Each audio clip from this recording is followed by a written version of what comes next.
The World War II and Korean War veterans on the Brookshire's Heroes Flight will return home tomorrow. But this evening, they got a backstage tour of Congress from someone who's been working in that historic building for years. KLTV7's Taylor Hemness is with the veterans in Washington, D.C. with more. The veterans have a better appreciation of history than most, largely because they lived it. Over here you have Columbus depicted discovering America. That's why this tour appeals to them.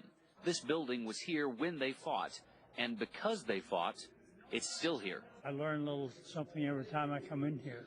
Of course, I'm oriented to the military act we went through and what Eisenhower went through and later became a president, you know, and that's always been kind of impressive for me.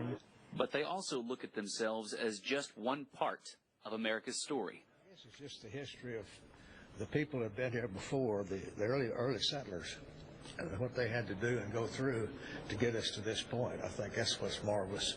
This after 1814, they left a big hole right here in the middle. And that's why Congressman Louie Gohmert makes for such a perfect guide. A history buff himself, he loves to share the stories you won't hear on any other Capitol tour. There is usually somebody in the group that talks about how mean it seems like it is. I don't know how you stand it. And when somebody says those kind of things, then it brings up the stories. Well, you know, in our history, there's been a number of canings where members of Congress or Senate beat each other with a cane or fire tongs, and we hadn't had a caning like that since I've been here.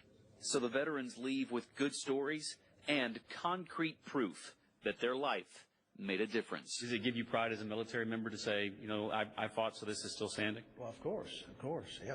Otherwise, it wouldn't be worth it. With the World War II and Korean War veterans in Washington, D.C., Taylor Hemness, KLTV7 News.